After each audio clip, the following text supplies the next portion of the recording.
Hello, my name is Sierra, and I was adopted from South Korea at 3 months old. And I just wanted to make this video for anybody out there that was adopted and feel like they have no one to talk to or can relate to or just feel lost. I was happy browsing on YouTube and seeing that there are a lot of adoptees out there, so that really helped me feel that I was connected to other people. So, like I said, I was adopted at 3 months old and adopted by a very loving white couple and also very loving relatives as well. My brother was adopted 2 years later. He's from South Korea as well. We're not related though. We look completely different. But I think it did help having someone else, from the same country and the same experience as I did. So I know a lot of Koreans say they have an identity crisis or they feel like they don't belong, or I've even heard some that have said that there have been racism within their own adoptive family, or they were treated differently. But I fortunately did not have to deal with that experience, so I was very lucky. But I grew up in Washington State, and most population was white. But the good thing about Washington is it's a melting pot. So we had all kinds of different races and nationalities, mixed friends and people that we knew, interracial couples. So it was a really great place to grow up in. And funny, actually, when we moved into our house when I was in second grade, there actually were two adopted Korean girls down the street. So that was nice as well. But I never felt like I could not connect with anybody or no one liked me based on my race. So that was always nice. But I never felt Asian. I considered myself white. I listened to country music for God's sakes, which is fine. I mean, I still love country. I'm not saying that's a bad thing. But it was different. For most of my childhood and up through high school is probably when I started feeling different, for sure. But it wasn't from the white people or any other races. It actually was from Koreans, or what I call were real Asians, that actually were prejudiced against me because I didn't speak Korean. And I thought that was pretty absurd. I mean, they weren't basing it based off my personality or that I was a horrible person.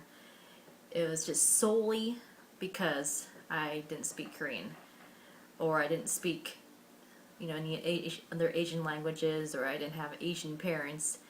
And it actually got to a point where this one Asian guy would harass me on the phone and laugh at me and say, "Ha ha ha! You're gonna have white kids. You're basically white," and it really hurt. So most of my life has been pretty good. Racism, I mean, of course there's always going to be racist people in the world. They're going to make stupid comments, but for the most part it was okay. So now I am out here in Kansas in the Midwest. I've been out here for 4 years, and this is completely different than Washington, for sure. People out here are very ignorant and very backwards, and I'm sorry to offend anybody that might be from Kansas. I'm not saying that everybody from here is like this. I have made some friends out here, but the majority of people out here are ignorant and prejudiced. So it's very hard because I've come from where I live right now is a very small town, and people still can't accept me because of the way that I look. Even though I listen to country, and I'm basically I listen to the same kind of, watch the same kind of shows they watch, and, I speak fluent English, and I don't speak Korean.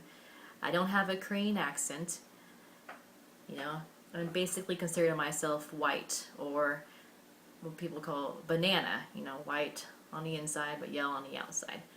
So it's been really hard for me out here in Kansas, for sure. And especially my mom lives out here with me, and you know, my husband is out here with me as well, and they're both white.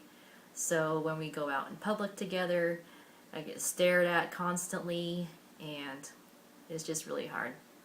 People don't seem to give me a chance if, you know, before they get to know me. So, and for the most part, people will go like this, you know, when I start talking to them. They'll lean in expecting me to have an Asian accent, which is, you know, which is of course common. That would be, I mean, that's believable that I would have an Asian accent. I've registered to a website called 23andMe.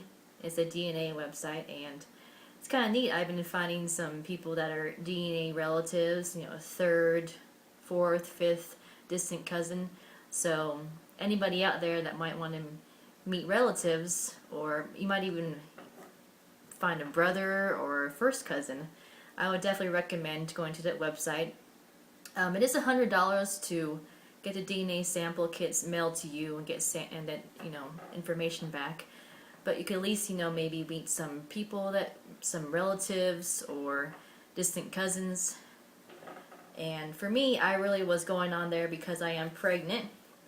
So I just want to know what I'm passing on to my child, in my medical history and everything.